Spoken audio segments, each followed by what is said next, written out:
Mommy, wake up. Wake up. My daughter shook me gently, her face full of worry. Sarah, what's wrong? I asked, rubbing my eyes as I woke up.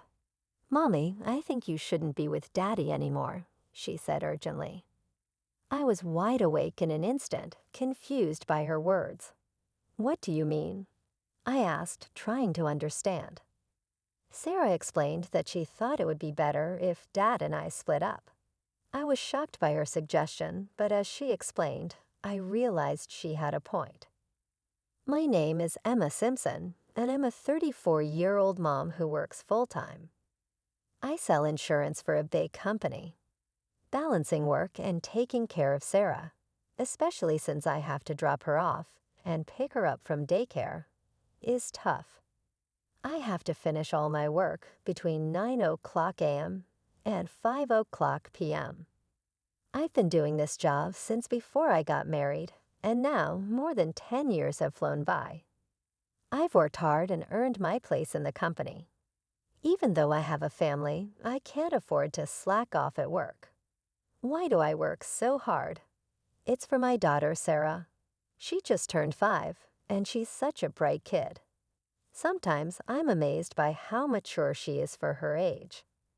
My husband and I want to give Sarah all kinds of experiences and lessons, but in today's world, everything costs money. So for Sarah's future, I need to work hard to earn as much as I can. I push myself.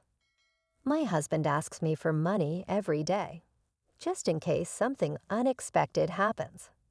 Some people might say, "You don't need to work so hard. Doesn't your husband earn enough?" Well, yes, he does work.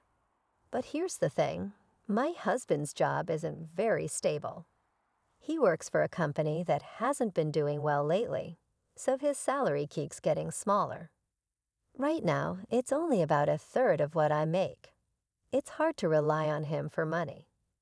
The other night, after Sarah went to bed, my husband came to me nervously. "Emma, can I borrow some money?" he asked. "What for?" "I haven't even got this month's paycheck yet," I replied. "I promise I'll pay it all back next month. I had a few drinking parties and some other expenses. I'm short on cash," Keith explained. "Wait, you spent your entire salary on yourself?" "I can't believe it," I said, surprised. "I'm sorry, but I couldn't say no," he replied. Lately, this has been Keith's behavior. He always finds an excuse not to give me the agreed living expenses and even asks me for money. He usually says it's for drinking parties or to help his parents. I can't be sure if he's really spending money for those reasons, but I stopped confronting him about it. It seems like he always relies on my money. What would he do if I didn't lend it to him? Remembering our past talks, Keith mentioned he finds it hard to save money and that his bank account is almost empty. That means if he needs cash, he has to borrow it from somewhere, possibly getting into debt. With a 5-year-old daughter, I don't want her to grow up thinking her dad is bad with money. So I usually end up lending him money. "Okay, how about $200? You're a lifesaver, Emma." "I promise I'll pay you back everything next month," Keith said gratefully. "You always say that, but you've never actually paid me back, have you?" I replied, feeling frustrated. "Well, I'm sorry. But this time, I'll definitely pay you back, and I'll stop going to drinking parties," Keith promised. "You better think it through. Our priority is Sarah," I reminded him. I know," Keith said, sounding remorseful. I couldn't help but wonder if Keith truly understood the seriousness of our situation. Doubting him made me feel awful, but sometimes it was hard not to. I let out a deep sigh, feeling conflicted. I support Keith so much, not just because he's my husband, but because he's an amazing dad to Sarah. Every weekend, he makes sure to spend quality time with her. One morning, Keith suggested, "Emma, I'll take care of Sarah today. Why don't you go out and relax?" But I have so much to do at home, I replied. Don't worry about it. We can order lunch and tidy up together. I'll handle what I can, Keith insisted. Really? Sarah, still half asleep, smiled. Can you wait, Sarah? It'll be just you and Daddy playing, I said to her, rubbing her eyes. Sarah hugged me and said, I'm fine with that, Mommy. Okay then, maybe I'll go shopping for a bit, I said, feeling a bit relieved. Yay, but don't forget to get me something too, Sarah exclaimed. I'll bring back your favorite bread, I promised. Yay. Thank you, Mommy, Sarah cheered, her face lighting up with joy. Sarah, at just 5 years old, behaves surprisingly well. Of course, I wouldn't leave her alone at home, even though I felt a bit nervous about leaving her with my husband. Just in case, I left a note in Sarah's bag with my phone number on it. I always remind her, call me if anything happens. Everything will be okay. That day, I went shopping by myself. I couldn't find anything I really wanted, so instead of buying something for myself, I picked out some clothes I thought Sarah would like and got her favorite chocolate croissant. I'm home, I announced as I opened the door. Sarah came running to me with a big smile. Mommy, welcome back. How was shopping? Did you have fun? I'm back, Sarah. It was nice to have some time to myself. Here's the surprise I got for you, I said, handing her the treats. Wow, a chocolate croissant and new clothes too. Can we have the croissant tomorrow morning? Wait, where's Daddy? Oh, Daddy's on the balcony, talking on the phone, I replied. On the phone? Who's he talking to? I wondered aloud. When I peeked out onto the balcony, I saw Sarah was right. My husband was happily chatting away while smoking. When I tapped on the window, he looked surprised and quickly ended the call. You're back already, he asked. Yeah, I'm back. But who are you talking to? I asked.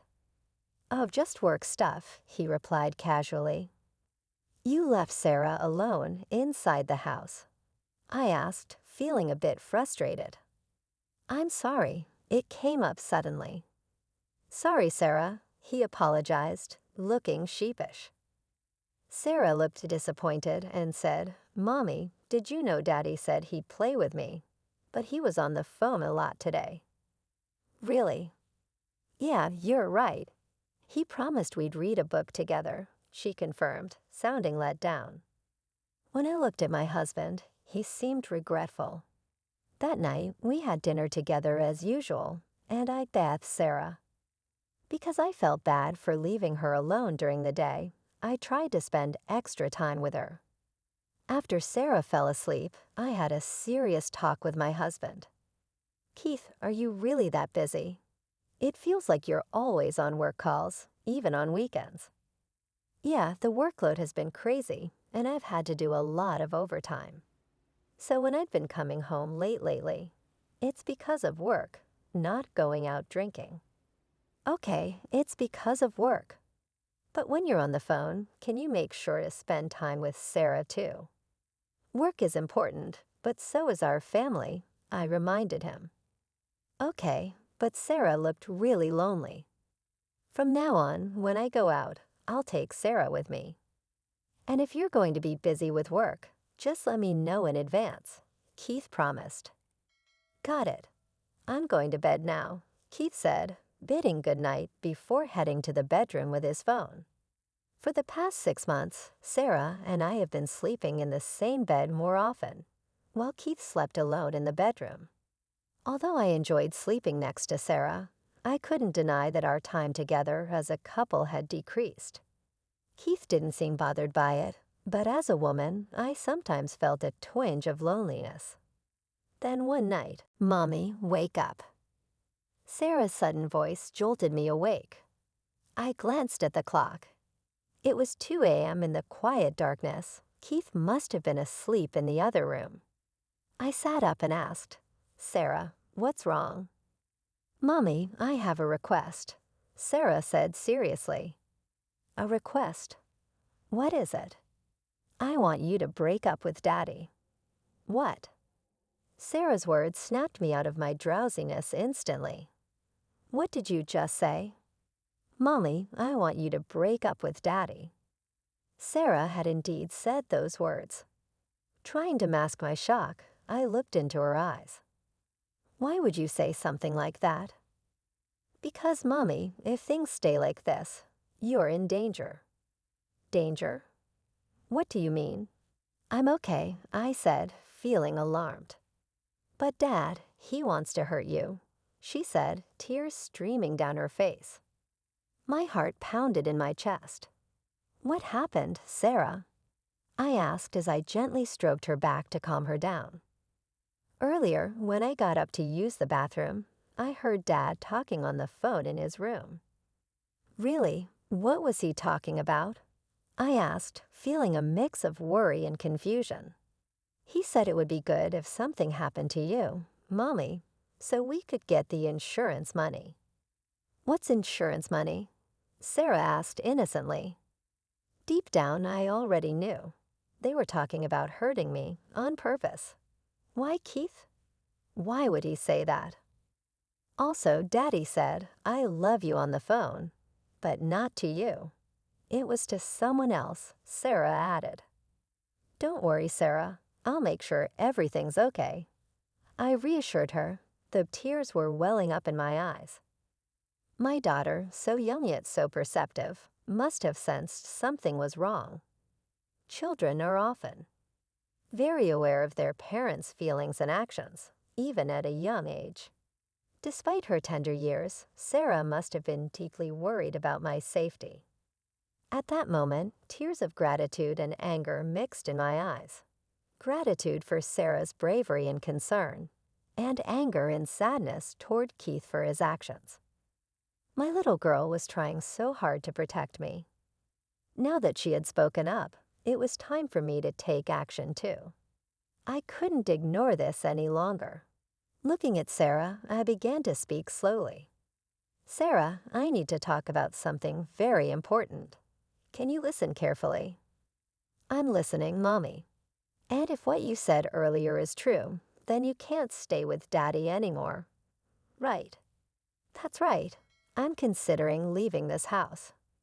What do you think, Sarah? Sarah paused for a moment, thinking deeply.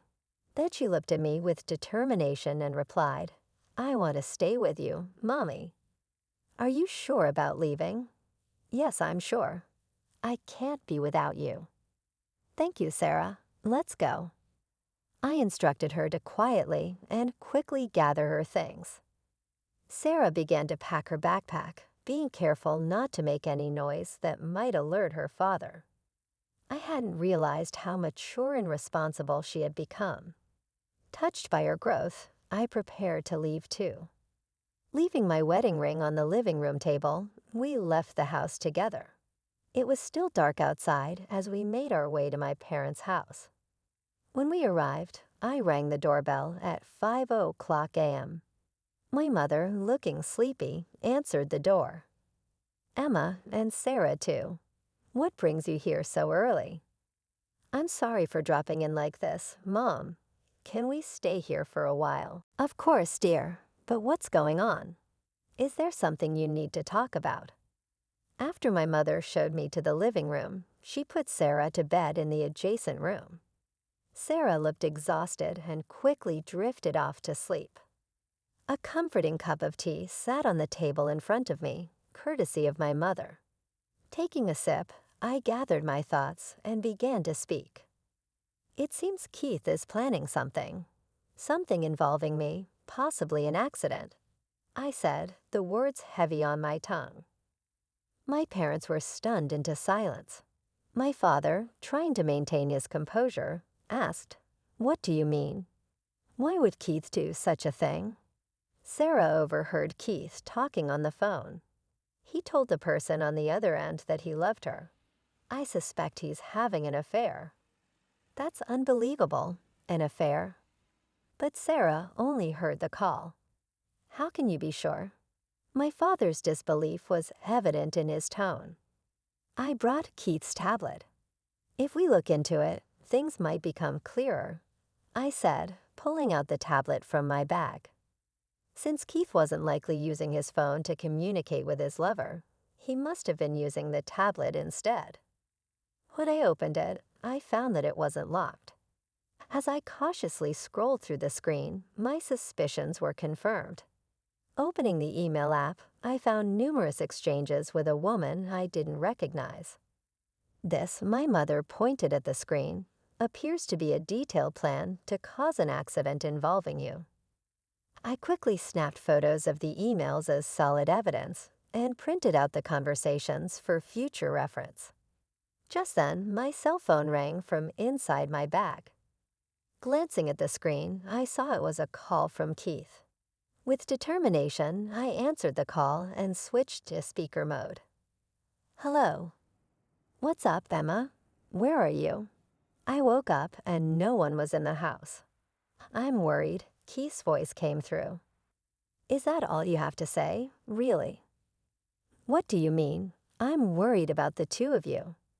I retorted, my voice trembling with anger. How dare you say that? Are you planning to get me caught in an accident? Keith's response was swift. How dare you say? His tone was defensive. What? Why would you say that? Keith's voice over the phone sounded shaken. He must have been shocked to realize that I knew about the secret plan he had been hiding. He probably used to call his mistress while I was asleep. Now that he knew I was aware of everything, he must be completely confused. What he didn't realize yet was that I had a reliable ally in Sarah. I heard it from Sarah. You planned to cause an accident so you could get insurance money, I said firmly. That's not true. It can't be. Keith denied vehemently. And what exactly can't be true? Sarah told me about your conversations with your mistress. I know about your plan to harm me and claim the insurance money, I pressed. Why would she say that? Keith's protest sounded feeble, further confirming my suspicions about both the affair and the accident plan. Heath seemed at a loss for words, inadvertently admitting the truth. His guilt was undeniable. I never thought you could stoop so low, I said, my voice trembling with anger. I'll raise Sarah properly. Why don't you go and live happily with your mistress? I never want anything to do with someone like you again. And remember this, I'll never forgive this betrayal. I couldn't help but raise my voice in anger as I spoke to Keith. Without waiting for his response, I hung up the phone. It seemed my raised voice had woken up Sarah. I turned to see her standing in the doorway. Mommy, are you okay? Sarah asked, her voice filled with concern. Sorry, Sarah. Did I wake you up? I asked, feeling guilty. No, don't worry about it. What happened with Daddy? Her concern was evident in her voice. It's okay now. You don't have to worry anymore, I reassured her. Really? Are we safe? Can we always be together? Sarah's eyes were filled with hope. I nodded and smiled at her bright eyes. Then I hugged Sarah tightly, comforting her as best as I could. Soon after, I made the decision to divorce Keith. Through my lawyer, I successfully claimed a significant amount in child support. Although Keith's actions could have warranted police intervention, I didn't want to cause any more disruption for Sarah's sake. I completely cut ties with Keith and left the legal matters to my lawyer. I later heard that Keith was abandoned by both his parents and his mistress shortly afterward. Now he struggles to pay child support and settle the property division. On the other hand, Sarah and I started a new life in a new house. Sarah adjusted well to her new nursery school and seemed to enjoy every day. While there may be challenges ahead for us, I believe that with Sarah by my side, we can overcome anything. She is my absolute partner, and together we can face whatever comes our way.